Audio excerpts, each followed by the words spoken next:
Ulman. Podcast kali ini kita akan membahas temanya apa, Bin? Industri semen. Kita bakal ngomongin semen-semenan nih, ya kan? Ya lanjut aja, yuk. Guys, di departemen kita teknik sipil bahan material yang paling banyak digunain semen ya sih? Setuju.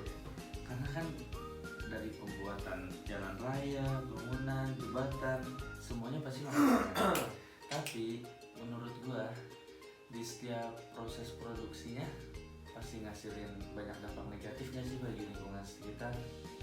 Setuju banget tuh, gue pernah baca juga tuh kalau dari proses produksi semen tuh banyak menimbulkan dampak buat lingkungan sekitar.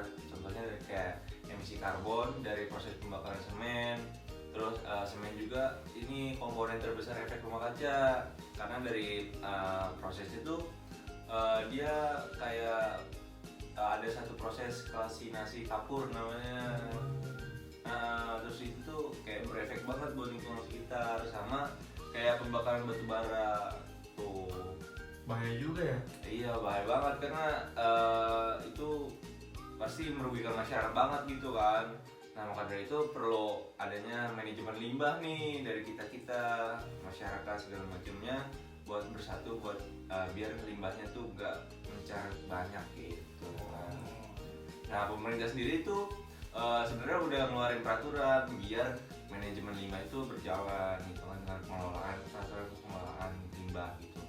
Nah, ada beberapa contoh peraturannya. Yang pertama itu PP nomor 101 PP nomor 101 tahun 2014 itu tentang pengelolaan limbah B3 gitu kan. Terus ada lagi peraturan kedua UU nomor 32 tahun 2009. Nah, di UU ini jadi tuh lingkup tanggung jawab semuanya, mulai dari penghasil limbah sampai pemanfaat limbah gitu kan. Semuanya itu bekerja sama biar manajemen limbah itu berjalan. Setuju banget nih, Bin, sama ini. Karena itu tuh tanggung jawab kita semua nggak sih? Iya, untuk bener manajemen limbah. Nah, kalau kata gue sih banyak sih cara untuk yang dapat dilakukan untuk memusnahkan atau meminimalisasi limbah itu sendiri dari sisa buangan industri, yaitu menjadi sumber bahan baku alternatif maupun bahan bakar alternatif yang berguna bagi masyarakat bila dikelola dengan baik, fit gitu. Udah ada loh contohnya industri semen di Indonesia. Tahu nggak industri semen di Indonesia apaan? Holcim, pinter nih. Terbukti sejak tahun 2010 sampai tahun 2017 Holcim itu udah mengurangi 8,8% produk CO2 spesifik per ton semen asli, atau dari 715 sampai 652 kg CO2 per ton semen. Nah, secara umum dapat diartikan bahwa Holcim ini udah mengurangi 1 ton CO2 dengan menggunakan 1 ton bahan bakar alternatif itu sendiri. Keren juga berarti Holcim ya. Keren banget dong. Ini juga terus kan kalau cuma satu doang nih kayak kurang ya kan. Dalam peraturan yang banyak juga masyarakat Indonesia juga kadang-kadang masih teledor nih. Kira-kira ada lagi nggak sih ini? Ada guys, ada juga nggak sih cara misalnya kita mengolah limbah dengan cara geoprocessing. Apa tuh? Geoprocessing itu kita menggunakan kembali limbah-limbah untuk masuk ke dalam proses produksinya. Contoh aja di industri semen, pasti di setiap tahap produksinya itu ngasilin limbah debu. Ya. Betul kan? Betul. Nah, dari limbah debu itu kita bisa melakukan penyaringan sehingga kita bisa melakukan recycle, memasukkan debu itu kembali ke dalam proses produksinya, sehingga selain bermanfaat bagi lingkungan, mengurangi limbah, dan juga bisa menambah pemasukan perusahaan.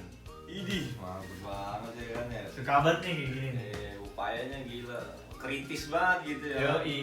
Terus keren juga nih berarti kan dengan upaya-upaya kayak gitu, kalau misalkan berjalan bener nih, berarti Indonesia udahlah pergi dah tuh limbah-limbah gitu kan, udara bersih nggak sih? Iya, polusi udah nggak ada lagi gitu ya kan.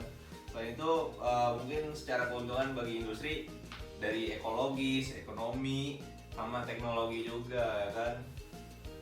Oh iya, aplikasi bahan bakar alternatif itu juga bisa mengurangi biaya produksi semen. Sehingga secara ekologi, pemanfaatan limbah dapat menghindari keharusan untuk membuat tempat pembuangan sampah yang baru serta membangun insenerator sehingga menguntungkan bagi lingkungan, Fit. Gitu, Dre. Terus limbah debu kalau diproduksi lagi juga bisa mendapat pemasukan perusahaan. Jadi perusahaan semen gak ada yang bisa bangkrut.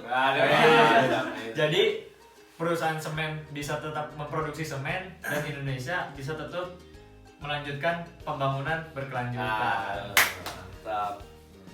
Mungkin itu aja podcast Uhuy kali ini. Mungkin itu aja dari saya, Rehan Numan. Saya Andrehan. Saya Mufid, kami bertiga pamit. Undur diri. Dah. Undur dong.